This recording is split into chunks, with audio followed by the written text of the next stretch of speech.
What is up, guys? Again, Not the Worst here, bringing another Black Desert online video, and today we're taking a look at the patch notes for December 20th. If you couldn't guess from the banner or haven't been paying attention to anything going on in BDO in the last week, the new class Scholar is now live today on all servers, so you can jump in and play it, which of course we get the trailer that they played at the Calpheon Ball, as well as a combat video that's in there. She uses 2 hammers and then also has essentially for her awakening weapon a large single hammer. She works functionally the same as Archer in that regard. It's not necessarily an awakening versus succession type of spec. She has one standard spec similar to the Archer setup, so keep that in mind. They did increase the character slots by 1, so that is out there and available. There's a new season that also coincides that. You can now graduate whenever you want with the new setup of seasons, so if you've been burned before of playing the new class and getting locked on seasons, you don't really have to worry about that these days if that's something you want to do. So something to think about.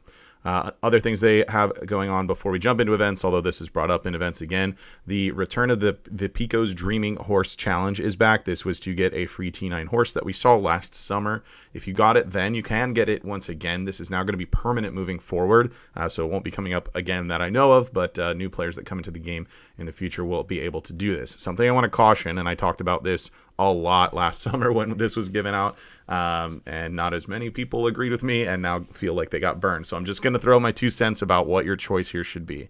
There are very few circumstances where I think it makes sense to not choose the mythical sensor bundles. I think anybody that's done tier 10 attempts and wasn't just super hard carried by it and has been pursuing these things will completely agree it doesn't make sense whatsoever to do that. I think some of the scenarios where you may want to consider getting an actual dream horse from this, you just recently started playing the game, or you're 100 trillion% confident you will never pursue a T10.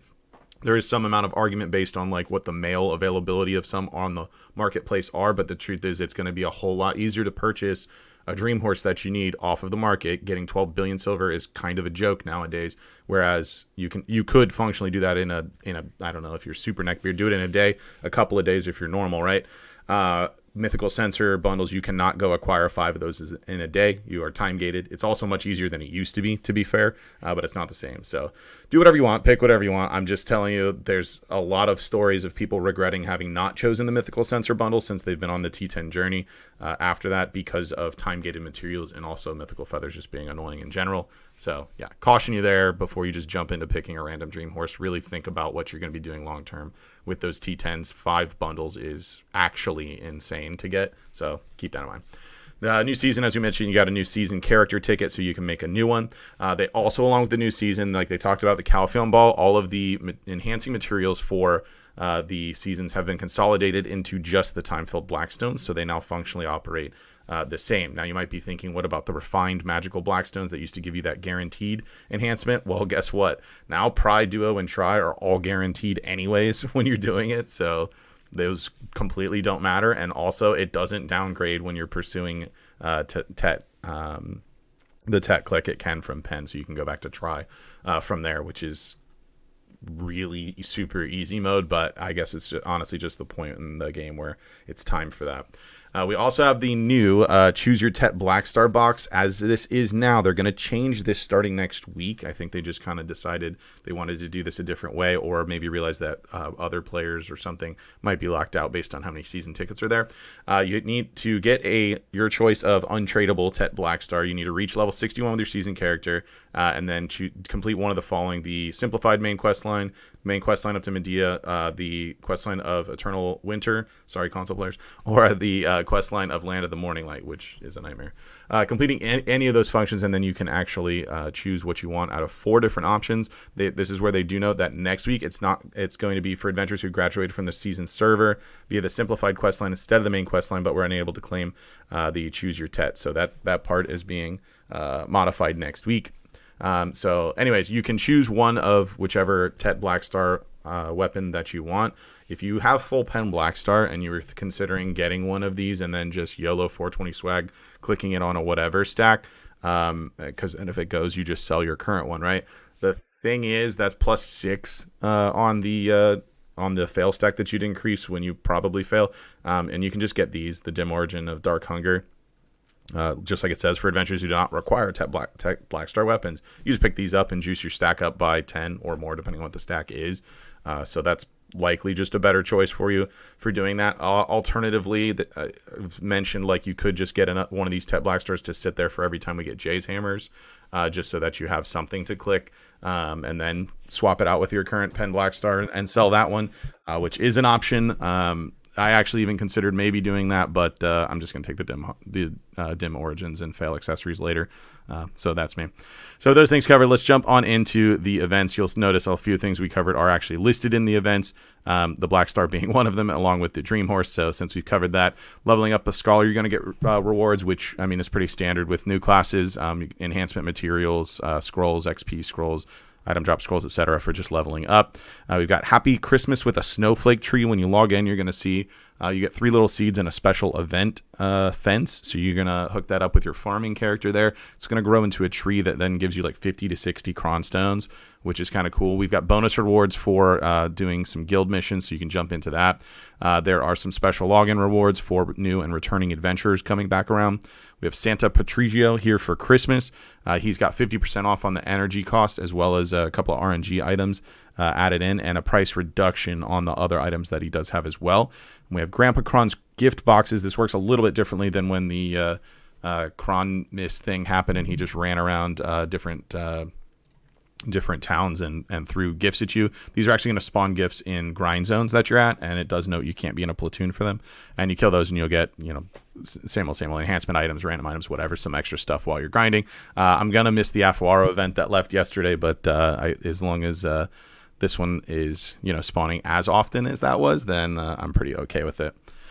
For character updates this week, we have the last round of Global Lab buffs. I will once again, I know I say this every week at the patch notes, but not everybody knows, I will link this spreadsheet that I have of the running total of the PvE buffs as a whole.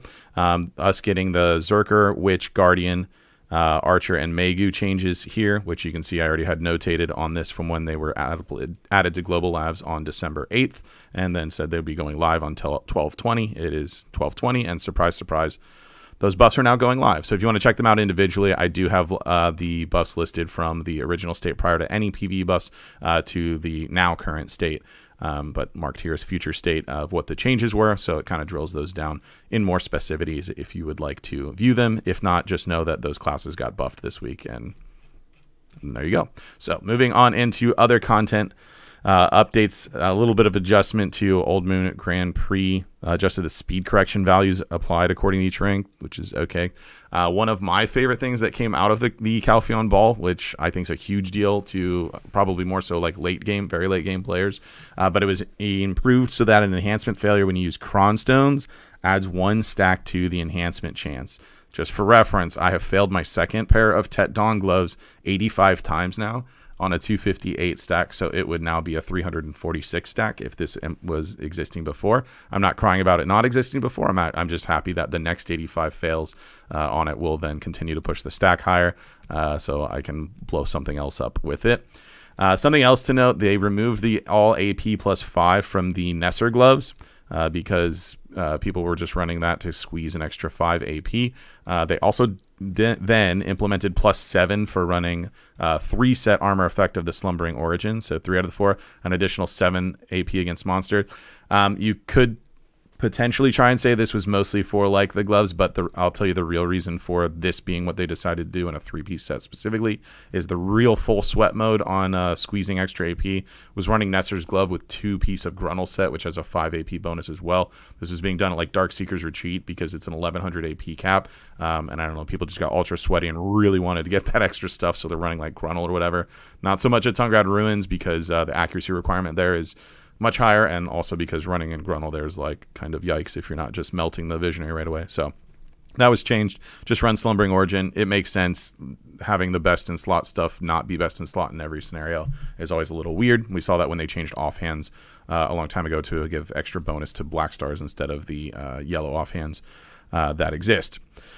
Mounts had an improvement made so that sailing can be enjoyed comfortably with a combination of Breezy Sail and Power Excel, the W and space skills, which are useful when departing on a ship. So if you were looking forward to that, it has happened.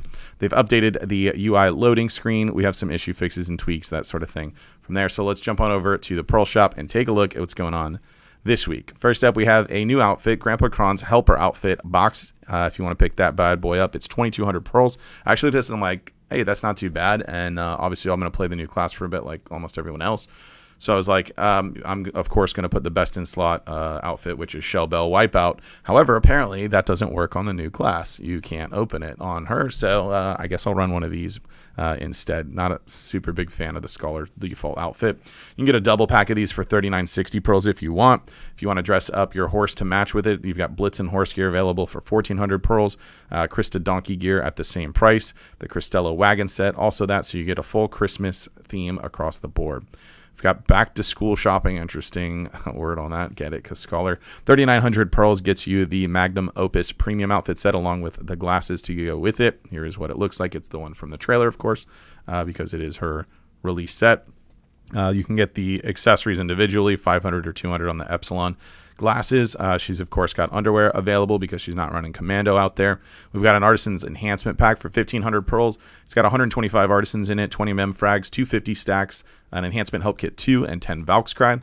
Then we've got the Enhancement Help Pack Level 2, 3,300 or 3,330 pearls. That is, it's got 300 Artisans in it, 50 Memory Fragments, 260 stacks, an Enhancement Help Kit Level 3, and 30 Valkscry. Backpack bundle, not the Backpuck bundle. That one's very different. For 50 slots is on sale, 30% off right now. The 100 slot also 30% off if you want to get that. We've got 50% off on the character slot expansion coupon, so it's only 300 pearls, as well as 30% off on the Celestial Horse Calling Horn, making it only 1,575 pearls. The 400 weight limit's back in the shop at 3,500 pearls. It's not always around, so there's also no discount because the discount is, I guess it's just there. Combat and Skill XP exchange coupons are on sale half off at 5,000 pearls. Not too shabby there. Crystal Inventory expansion, also half off. I actually just bought one of those the other day on a whim, so kind of missed out on that, but is what it is. Family name change coupon is half off. Character name change coupon, half off. Character name transfer coupon, also half off. An additional discount, we've got 20% on the Nader's Parchment, so only 880 pearls at the moment. There's 25% off on the character inventory category as a whole. We also have 20% off on the weight limit category and 15% off family inventory and weight. 20% off on the campsite, 39.20 pearls if you haven't picked up one of those before. Highly recommended and one of the most useful items you can pick up off the Pearl Shop when you're just getting into the game, or even if you've been playing the game for a while. So there you have it for this week's patch notes and Pearl Shop. Let me know what you guys think about what's going on in the comments down below. If you did enjoy the video, be sure to like it. If you're new to the channel, be sure to subscribe so you get notifications when new videos go live. And if you'd like to catch me playing live, there's a link to my Twitch page in the description down below. Jump on over there, drop a follow so you get notifications for that as well. With that said, that's going to be it for this one. I want to thank everybody for watching, and I will see you next time.